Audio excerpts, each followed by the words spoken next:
Good afternoon, everyone, and welcome to this 7 panels and conversation of Paris Plus by Art Basel. The conversation today is called Antonin Artaud, Art in Time of War and Nationalism. I would like to introduce our panelists. AntiGonna, artist and filmmaker. Stephen Barber, professor at Kingston School of Art in London. Musician and performer Blackhaine. And Agnes Gryczkowska, curator and musician. Thank you very much. Hello, everyone. Welcome. Thank you very much, Pierre-Alexandre and Charles. Thank you for making this wonderful program of conversations happen. I would also like to welcome our participants, panelists, one more time. So, and give you a little bit more information about the work. Just a brief few sentences. So, AntiGonna was born in Vinnytsia, Ukraine. She's an independent filmmaker, artist, and trash model working in the genres of experimental video art, photography, and VR. Under a pseudonym, she explores taboo topics like fear in the form of altered sexuality, aggression, and perversion, which later can manifest in brutal violence. Stephen Barber is a UK-based writer and the author of Antonin Artaud, Blows and Bombs, 1993, and 2 translations of the work of Artaud, A Sinister Assassin, Last Writings, Artaud, 1937, Apocalypse. He has researched Artaud's work extensively and interviewed figures pivotal to French writers' life. And we also Tom Hayes, Blackhaine, that's the stage name of Tom, is a British artist from Preston, living now, Manchester, right? Or Salford, yeah, Salford, Manchester, working on the edge of dance and music.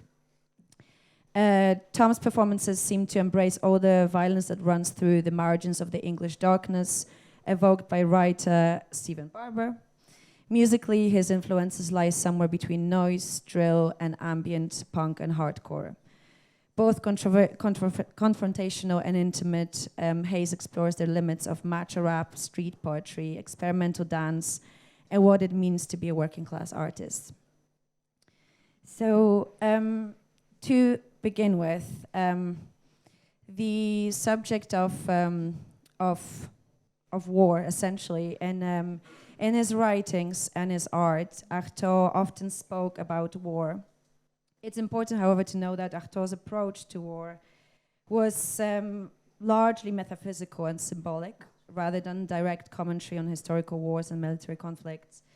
He spoke about war as a metaphor to illustrate the inner struggles, conflicts, and chaos that exist within the human psyche and society at large, and the need for radical transformation in art and life. And Stephen, I think we will maybe begin with you, since you're an expert on Artaud and very familiar with his biography and also with his experience of the world wars.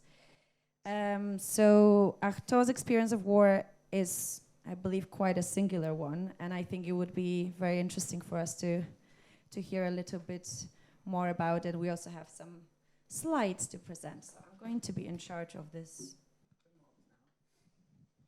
Okay, thank you very much, Agnes. So Artaud was born in 1896, died in 1948, so he only lived for 51 years. And many of those years are the years of 20th century warfare. But Artaud's life doesn't really map onto historical time, because he has a great disjuncture of his experience and perception with what is going on historically. So the First World War, he was very young, 18 to 22 years old, and most of that time he was in sanatoria, especially in Switzerland. His family from Marseille sent him to the sanatoria. They thought he was too nervous, and so they sent him there. He wasn't diagnosed as being having particular mental illnesses at that time. So one of these images is a drawing which Artaud made very soon after the Second World War. So in one of these sanatorium, he learned to draw, and this is important for his future work as a visual artist. So Artaud was not in the First World War, but from 1924 to 35, he had a career as a film actor, and he made his living, supported his addictions as a film actor. And so in 1932, he acted in a film called The Wooden Crosses, Les Croix de Bois, in which he plays a First World War trench warfare soldier who is determined to put himself in extreme danger. Following that period of time from the First World War, he had his career as a surrealist, especially interested in surrealist cinema as the theorist of the theatre of cruelty in the 1930s, and spent time in Mexico and in Ireland. And on his return from Ireland, he was interned in psychiatric hospitals. And he spent the entirety of the Second World War in psychiatric hospitals.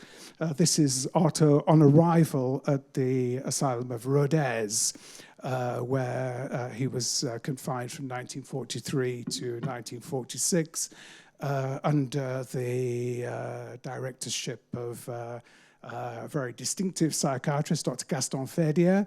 And I met Ferdier many times in the 80s. Also Sarah Wilson, who's here, also met him.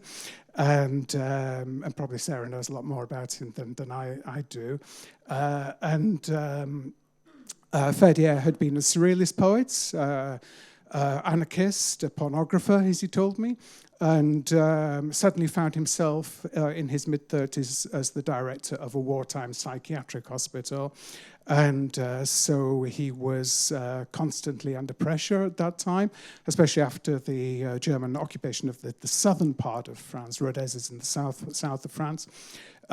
Because he told me that from day to day, either the French resistance or the Germans would say that they would shoot him because of his activities in getting black market food for his inmates. So he's most notorious for giving Artaud electroshock treatments at the asylum of Rodez.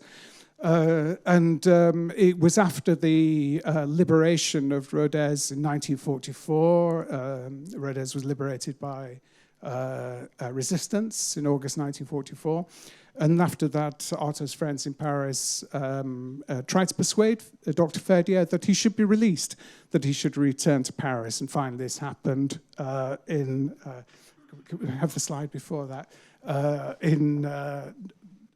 Go back a couple of slides to that's it, to May 1946. And so you can see Ferdier and Artaud here on a bench in the grounds of the Rodez Asylum. And so Artaud was released and went to Ivry-sur-Seine in the southeast suburbs of Paris, lived in a pavilion in a convalescence clinic, and worked on his drawings, his radio recordings, and writings there.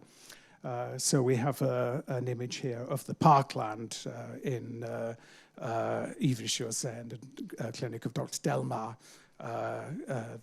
where he spent the last part of his life. This is the time of the Cold War, so it's another war. And it's also the moments when Artaud, in his radio recordings, instituted a kind of warfare against the contemporary human anatomy, a ferocious warfare that he believed could be brought into existence through dance and through cries and actions of various kinds, and also many of Artaud's drawings of that time configure warfare, more of a corporeal warfare than an actual or real warfare. Thank you very much, Stephen. Moving to AntiGonna, you're currently working on a new piece called "The Slut in the Military Circus." Yes. I think it would be really important to hear about this new work as well as your practice from the perspective of your own experience of the recent and ongoing war. Yes, I work on theater playing. It will be first time in my life when I will be create this type of genre of art. The story, it's actually very, in the one side, very primitive because it's about losing your personality because you don't have more power and more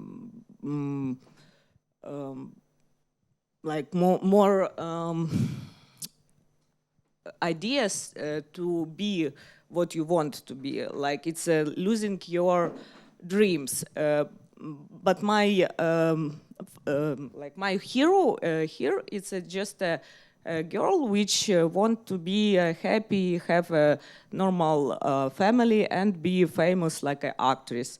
But she traveling to Venice to escape from war from Ukraine.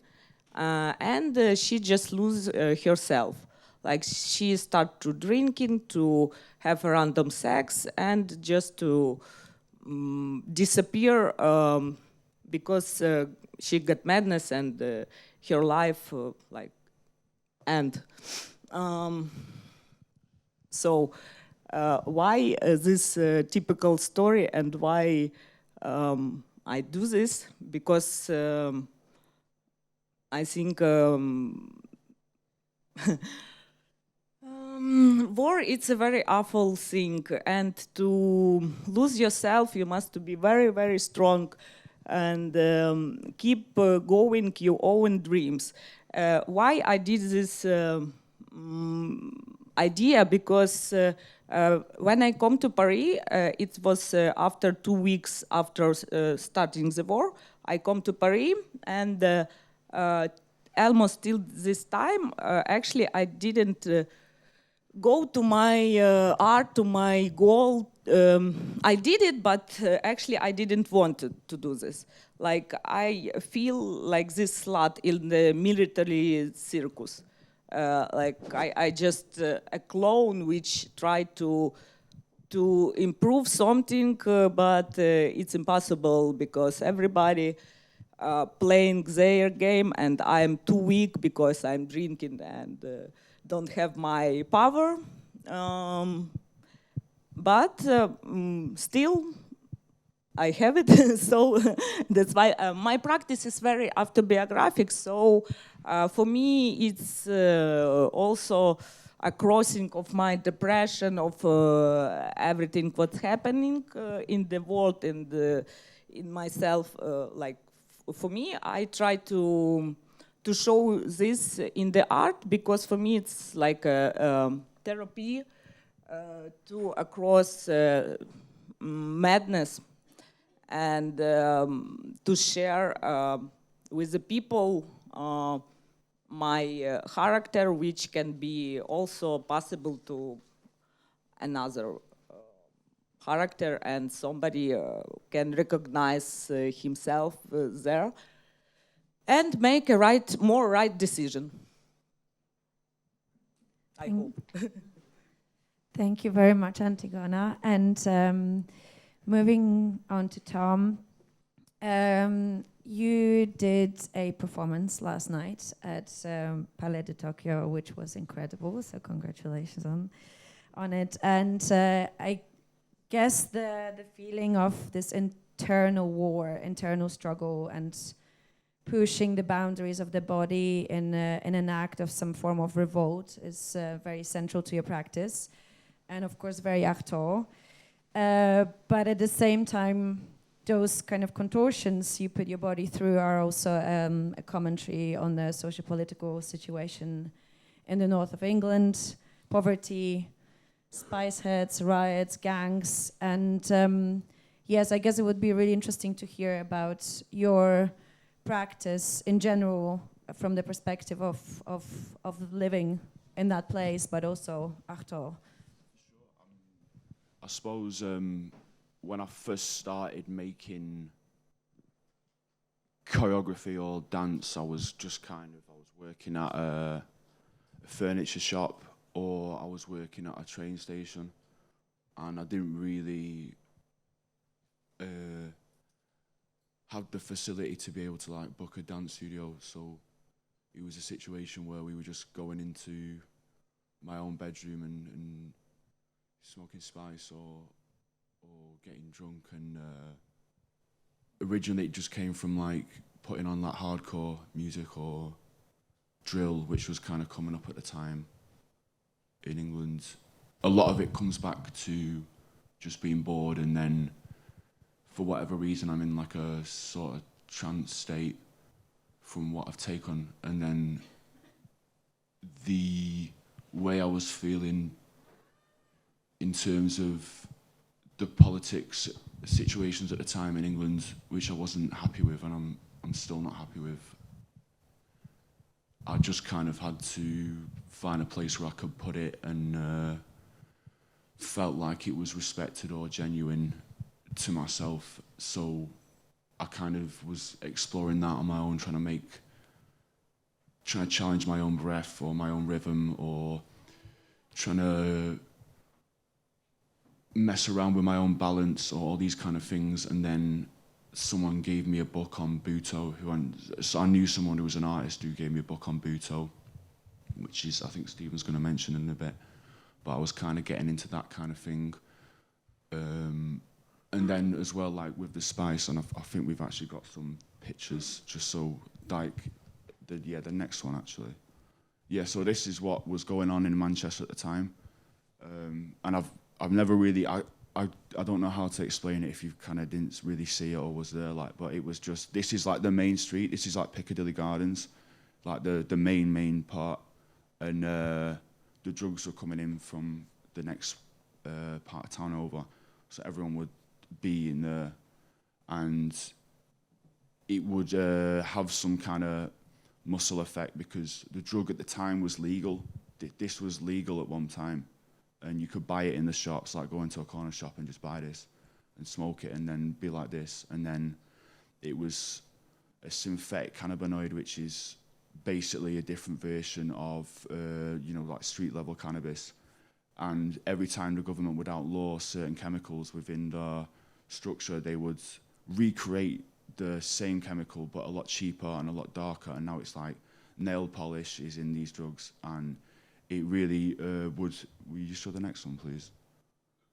Yeah, this is kind of like what you would see every single day for like 2016, 2018, just standard. And it's still here now, but it's a lot more underground, and it's a lot more, I suppose, policed now, or people have more of a taboo around this kind of thing because, it was going crazy back then. But that's the kind of movements I was kind of experiencing on my own. A lot less brutal than that, but that's kind of where I got my movement style from. And I wanted to, I suppose, force myself to feel other things, to like overcome a numbness from alcohol. I would exert strain on certain parts of my body in order to glitch or affect this, and I think this is a way you can find movement and choreography structure that isn't readily available without pain. Thank you. Thank you. I think it would be really good if we could maybe watch the video number 1 now, please, if that's okay. Which is it's called "Did You Come Yet? I'm Not Gonna Come." So this is a film I made with my mate, and this is just outside my house in Salford. This is my garage. Well, this was the multi-story car park garage, and we go in here because this is the other alternative to dancing in my room. Just go in the garage.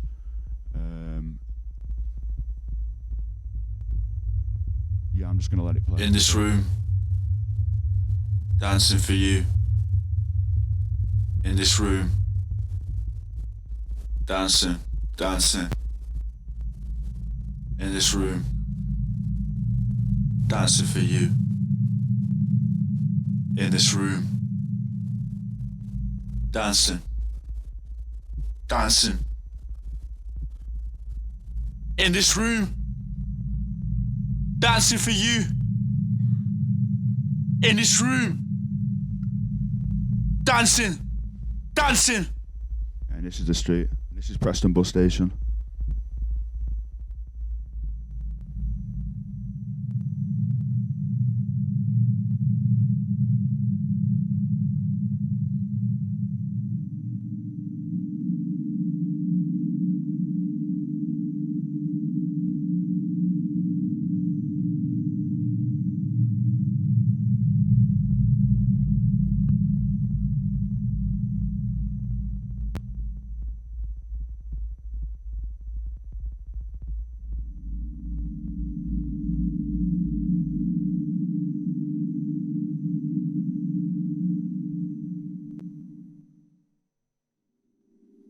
In this room,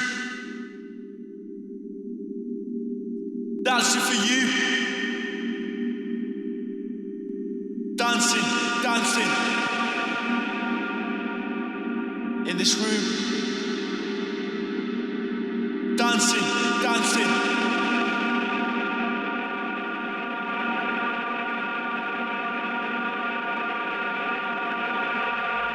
Black jeans, skinny bro, my joint for places. On a train or staircases, metal in the back of my eyelids are tense. When police pass my crib, I used to hold her tight in my ribs. She's smoking my lungs, the dust dance through my throat, my days numb. I'm falling apart. I'll do anything I can to hold you between both arms. 1 hour to Manchester and 30 minutes till I let go. I close my fist, I'm young, all I wanna do is get dough. Everything I left closed. Shot lights beat our pulse to reside to. Back in the click film reflected, I shine through. I need a new armor. I can't get through you. Girl, I can't get through you.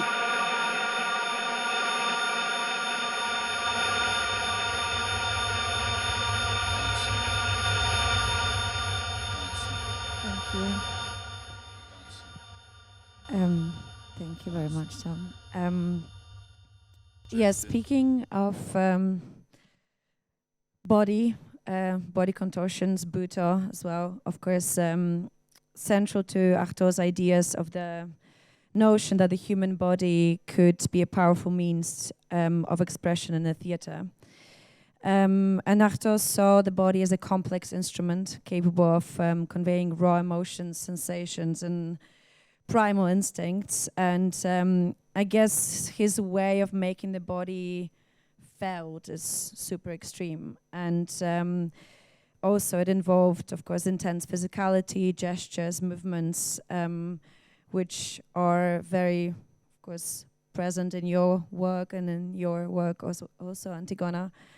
And I think I was going to also, before we go to Buto, I was going to read the quote from Artaud, which was afterwards what it would inspire the term body without organs, which was then famously used by Deleuze and Guattari.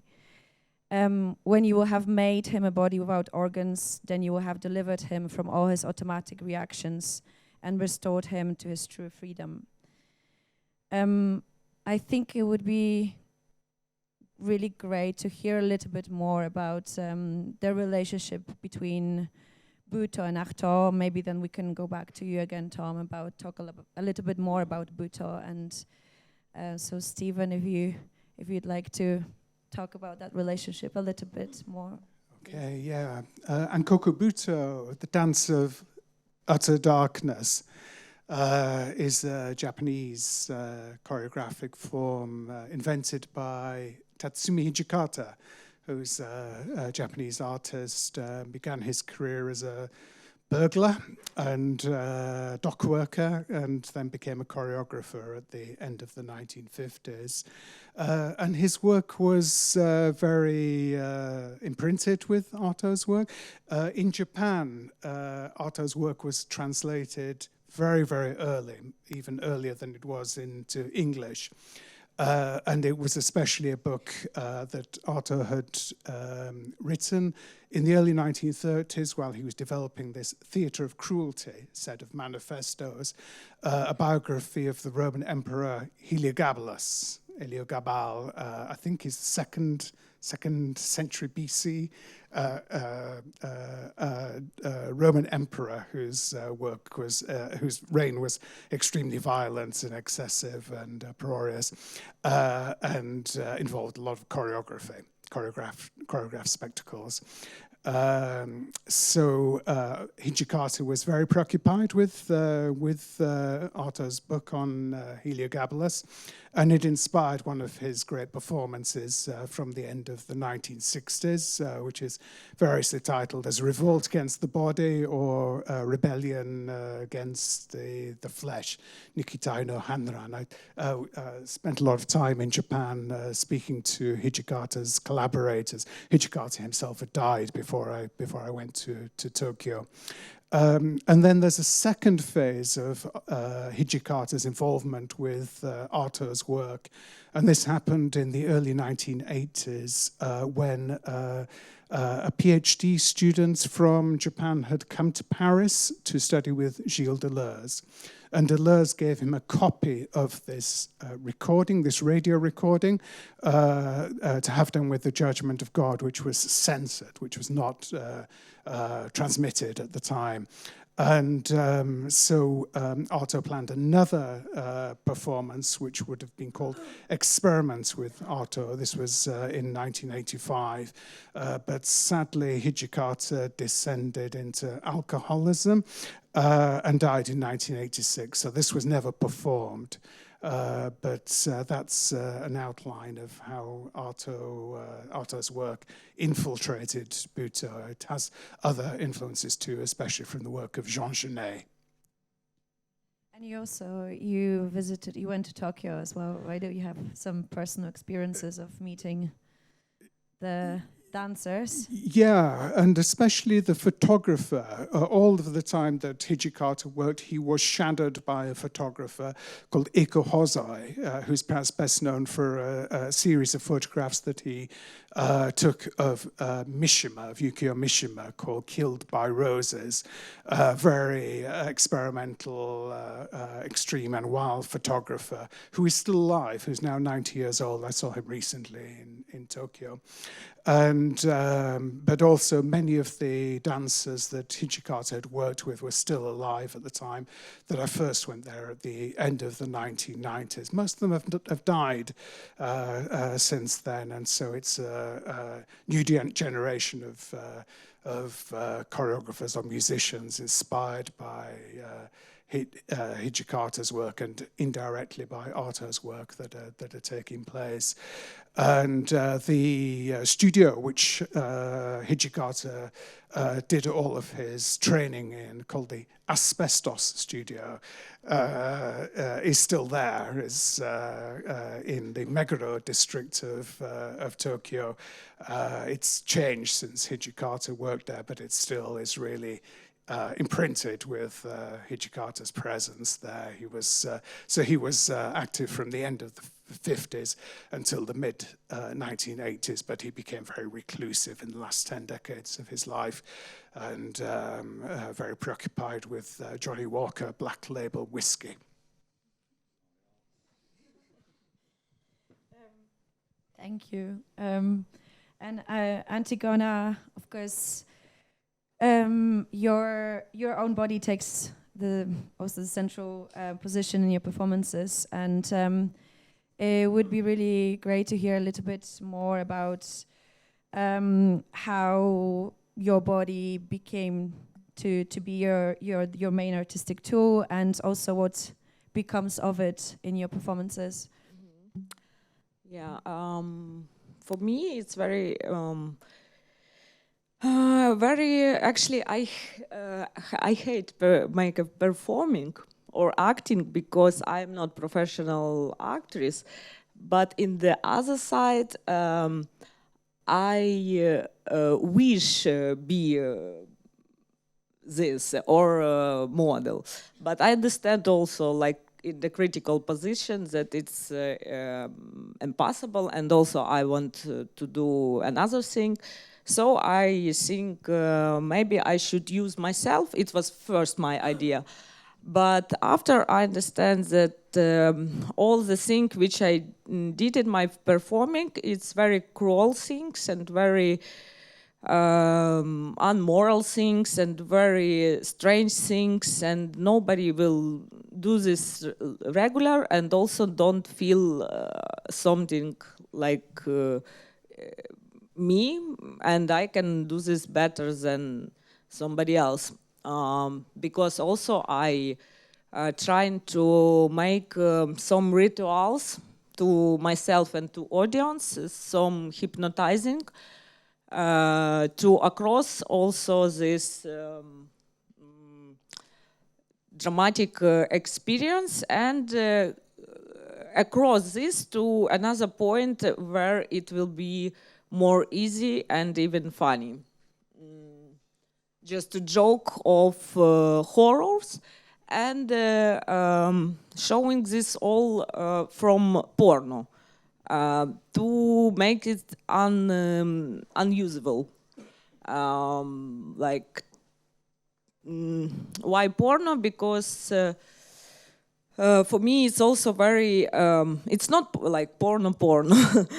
It's art porno, like Artaud also did it, like everybody use their own body and some sexual perversions, okay, to show some catharsis, some catastrophic of this, like, and make sure that audience will be totally lost with this, and after come back. First it's like shockotherapy, and after sometimes audience or people will be understand more of this idea. Why I do this, use this also.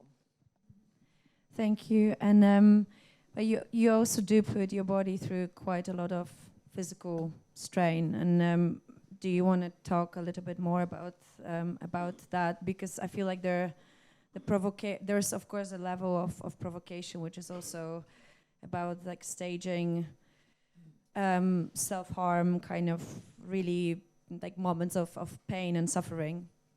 Yes, because I want to also to see what be after this, and to across my this own pain, but not physical, because physical it's not so important actually. And actually I did a lot about self-harm, and I also make to myself self-harm, but for me was one rule to not hurt myself physically. Did everything. It's and this is the violence to do something very cruel with the body, but not hurt this body.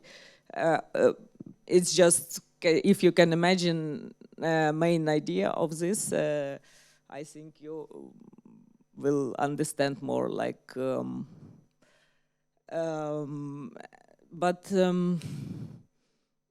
actually, I don't want to use all the time my personality of the soul, but I don't have the money to arrange some another performance. This is a joke. But actually,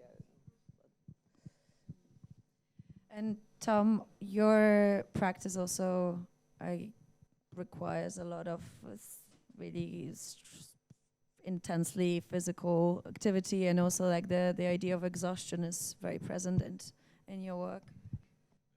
I suppose the reason, aside from the kind of autobiographical side of it that I was talking about before, the reason is because I want to sorry, to start again, when I first started kind of like looking at other dance kind of ideas from other artists, I was really struck by how surreal the art of, or the idea of choreography or just straight up like dance was. And it kind of frustrated me that I believe it should be more real and natural, and I think physically the best way to do that is to play and use the idea of sensation onto the body as a tool of choreography. I think exhaustion is really, really interesting, because whereas a lot of dancers would perform and then be exhausted at the end, I want to start at the exhaustion place. So whether or not the audience sees that moment of me being exhausted, I didn't have enough time to get exhausted before the show last night, so the people had to kind of watch that. But sometimes we will run around and do press-ups and sit-ups and this kind of stuff, so that I'm on stage already sweating. I think we had vests of steel plates last night. I didn't wear it at the end because it was irritating me. But this is in order to put more weight onto the body, in order that I can find kind of ideas in the moment that that wouldn't come from just moving this. Now there's like 20 kg on it, so how it affects you a lot different, and it's kind of ideas that I don't think you can find without the application of you know, pain and that. Do you know what I mean? Yeah. Thank you. Could we maybe play the video too, just we in the background, and as we continue? Thank you. Can I talk about this? Can I talk about this? Yeah.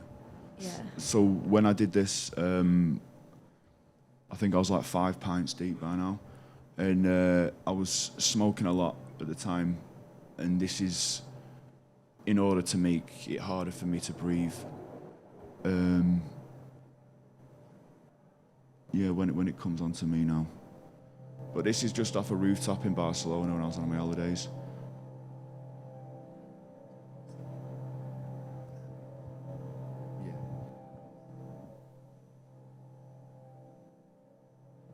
Could we like skip forward a little, please? Thank you.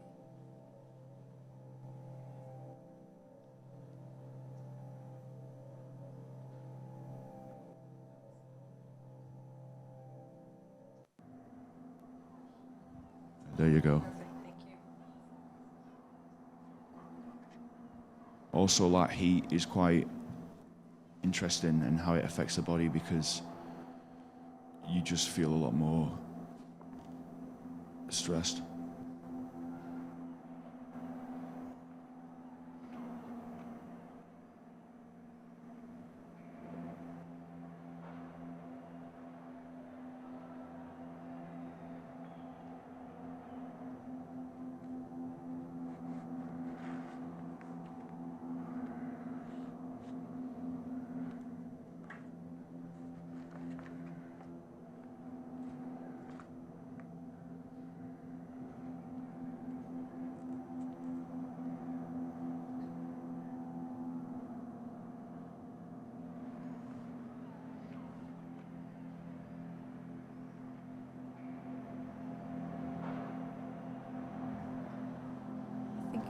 We will keep, if we can keep playing it in the background, please. And so I guess the subject, which already came up before, the subject of cruelty and the theater of cruelty, is very present in your practices. And so the theater of cruelty, as Stephen already mentioned, is Artaud's both philosophy and a discipline, and he wanted to disrupt the relationship between the audience and the performer. And the cruelty in Artaud's thesis was of course, very sensory, and exists in the work's capacity to confront the audience, very much so, and to go beyond words, and I guess connect with emotions and with the heart, and connect with the audience in a very kind of primal way. I guess we were talking about cruelty earlier, that it really happens when all language collapses and fails us, and when one feels kind of incredibly lost and alone in this almost kind of madness. So Artaud's, of course, lifetime goal was to realize this idea, this philosophy of theater of cruelty, but unfortunately, as you already mentioned, Stephen, he kind of kept failing. So it would be really interesting to hear a little bit more about those attempts and failures of realizing the theater of cruelty. Yeah, in a lot of ways, Artaud's life is a succession of disasters and unrealized projects. And before the theatre of cruelty, he'd worked for about 5 years to try to realize his idea of a surrealist cinema. And he wrote many surrealist film scenarios, attempted to take them forward as the director, and each one malfunctioned in one way or another and didn't happen. And then from the early 1930s, he began this series of manifestos, including the theatre and the plague, which is a very contemporary resonant kind of manifesto. But he wasn't able to transmit the contents of his manifestos into theatrical performances in the Paris context of the first half of the 1930s, and then made journeys to Mexico, to the Tarahumara lands of northern Mexico, then to the Aran Islands with apocalyptic preoccupations in 1937, and that's the point where he is arrested in Dublin and began his years in the psychiatric institution. So if there is a moment that Artaud has success with his, paradoxical success with his ideas about cruelty, it's in this very last project that he had, the third of his radio transmissions from 1947 to 48, which include this sequences of percussive beating, screams that he recorded with the actor Roger Blanc. And to some extent, the fact that the recording at the time was censored, banned, as one of the participants told me, it was banned like a porno movie. His collaborator Paul Tevenard told me it was banned like a porno movie. It doesn't really matter, because although Artaud was angry at the time, he died a couple of weeks later, and the influence of that recording has been immense, I guess, from the end of the 1970s in the punk rock movement, and then when it became more widely available, it's been a huge inspiration to contemporary choreographers, artists, visual artists of all kinds. Thank you. And it would be really nice to hear a little bit more about also how Artaud inspired you, AntiGonna, because you mentioned when we spoke before that it was a big inspiration. Also, the theatre of cruelty had a big impact on your practice. Yeah, one of the first. But actually, to be honest, it's why he got madness, why he got all the time illness, because of war also, and because of this very intensive showing, which was not accepted by everybody, all people, of course, and his practice was theater of cruelty, which very strong to all audience. So it was limited, and he can't. Only after his die, everybody start to explain this all more. Like the same happens still. About cruelty, I think nobody don't want to see a real cruelty, because it must be showing really in the madness time of war, because if you don't have this status, you can say how dare you, or it's very pornographic or very cruel, like, you know what I mean. It must be provocative, very provocative, and very physical. So for me, it's very important in my practice, and I have a lot of ideas about this. If Artaud was one of the first who starts this, I can improve this also in this time. But it's very hard, actually. I don't know. For the audience, maybe it's a little bit not understandable, because I wanted to show one piece of my art, but it's a really censor sheet to show it to you. But in another side, it's important to show, but in another side, it's impossible to show. And I don't know, that's why that's why this using porno. Because when you said it's porno, you can show wherever you want and how you want, and nobody will say this bad, because you already this. So maybe you can tell us about what you were going to show. And this was my like a picture when I make a action. Like to not do a war, very primitive, and the action of totally madness also.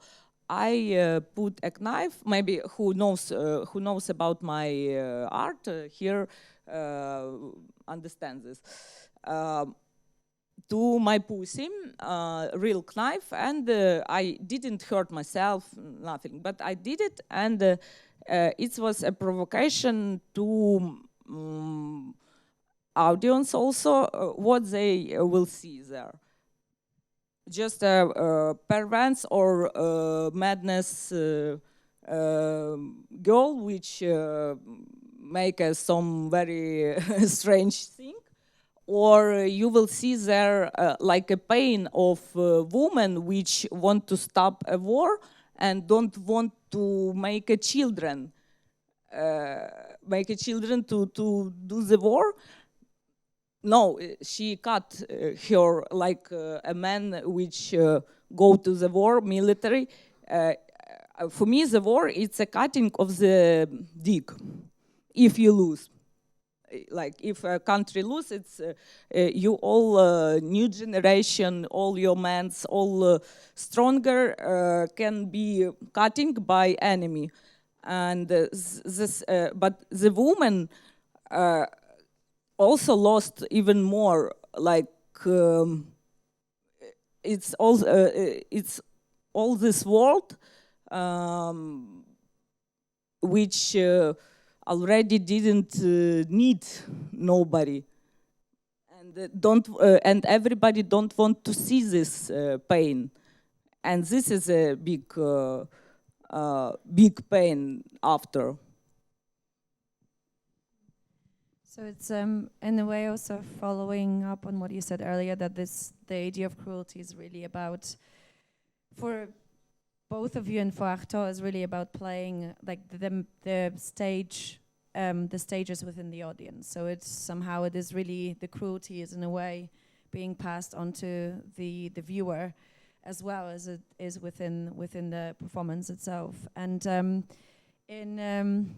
in your work, Tom, in your universe, I feel like one feels simultaneously like really isolated and alone, but also bombarded with this kind of sensory oversaturation and disruption, and which like you know the cruelty is like applied to you, but also very much to the audience. And yes, we were also talking about this earlier, that exactly a year ago I arrived at Paris Plus with a black eye because I had been to your show a few days before and I was in a mosh pit.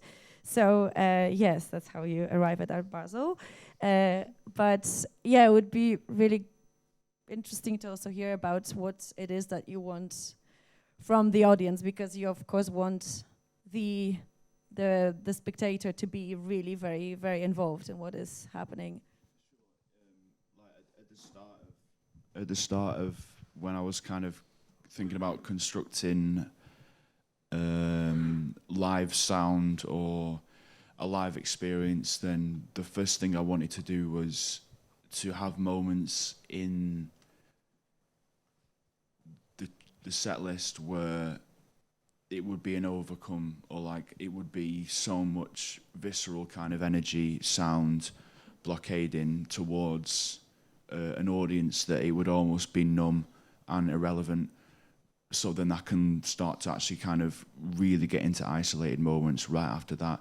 I think the way that like harsh noise or like kind of harsh noise wall, this kind of idea, I think whilst it is a good aesthetic or whatever, I think if you use it in the right place as more of a rhythmic device in terms of I want to talk about this and then I kind of want to overcome something, I want to have this big large wall, and then I want to be able to maybe think about doing some melody, even to think of this kind of idea of like a noise as psychedelic in a bleaker way, which is something I'm still really investigating, but I want to kind of construct my own scenario where I can make the sound as loud as possible and I can make the building as hot as possible and I can, you know, have no light, because I think it extends outside of just music, and it can kind of come into other situations that make people react. It's also like there's this kind of one base cruelty that I'm sending outwards, and then there's a cruelty that I'm putting on myself, and then I wonder, I suppose what I'm trying to investigate and what I'm trying to say right now is I've been looking into how people perceive pain if they are in pain, and whether there's a connection there or whether it's two instances of the same idea. Thank you. Thank you. And speaking of pain, actually, there, I guess this is not really directly connected to pain, but pain and I guess the kind of the assault of noise. I think it would be, what is also really interesting about your work is that it combines so many different musical genres, and I think when speaking about also, I guess,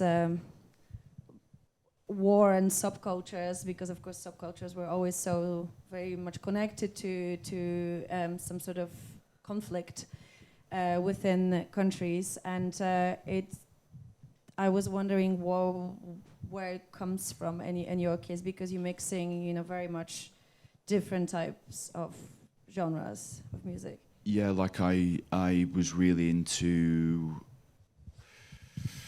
I grew up on like the Joy Divisions and Section 25 and all that kind of stuff, but as I got into my late teens, early 20s, a new kind of sound came out from, I never liked grime, I hate grime, but there was a new sound from like London that came up to Manchester that was called drill, and it was a lot more kind of percussive beats, and it was kind of guys saying, before it got censored, it was like saying like some really, really like violent things, and I was more interested in the argument that, you know, if they don't say it, then where's it going to go? Like, it's about this kind of energy, and I wanted to take the energy because I felt the same, and then putting it into sound that isn't drill, but it's more of a noise that feeds off the energy from drill, I suppose. Thank you. And the last subject that we have connected to everything we've spoken about is the madness. And I think what is interesting also is how Artaud and how you also utilize madness in a way that it somehow becomes controlled. And I was wondering about your personal experiences with the feeling of madness and delirium, and it would be interesting to start with Stephen, just because I was not expecting Stephen to talk about madness, but today we found out that studying Artaud for a long time can also do things to one's mental state. Now I'm a respectable arts professor. But there was certainly a lot of delirium involved in the punk rock scene. Like Tom, I come from the north of England, and my city was Leeds, so that was a very intense, amphetamine-fueled scene. And then, strangely, just earlier this year, I had the experience of having the illness sepsis. So I had acute septic shock, and this propels patients into a delirious state. And I was just reading the surgeon's report recently. It says the patient was in intense deliria for over a month, and so I believe that I hallucinated that I was spending the time in Morocco and Albania, or that I was in a hotel called the Zoo Hotel. I could not understand that I was in hospital.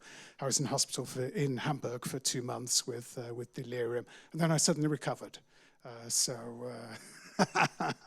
I'm not delirious anymore. AntiGonna, maybe we could play the video number 3, speaking of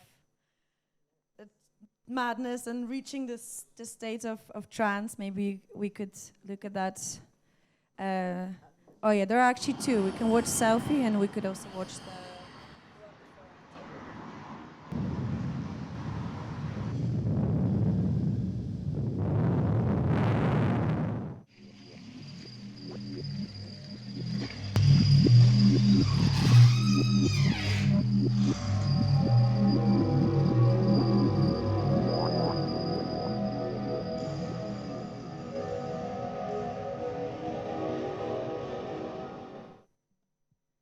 I think there's video 4 as well, if that's... Thank you.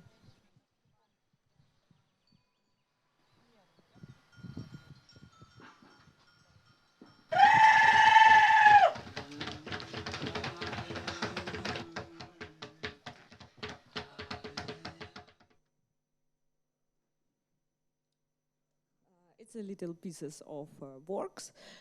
And about the madness. For me, madness, it's all creation, it's madness. When you totally go to madness, you really can create real things, no matter what opportunity of or technology of everything, wherever it will be exist, and how much is important, it also will be after in result. But also very, for me, very important to use madness like not a real madness, because it will be very bad.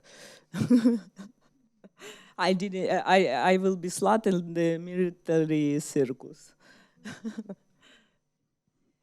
Thank you, and I think it would be great to finish off with a little part of Artaud to have done with the Judgment of God, which we already spoke about. It was his very last play, which was broadcasted only for a short period of time and then was banned. So if we could maybe play the audio clip very loud and keep looping it for as long as possible. And yeah,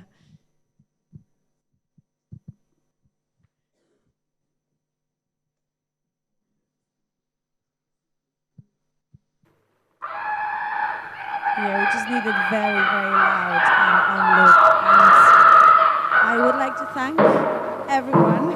Thank you. I would like to thank you, AntiGonna, and thank you, Stephen, and thank you, Tom, for being here today. And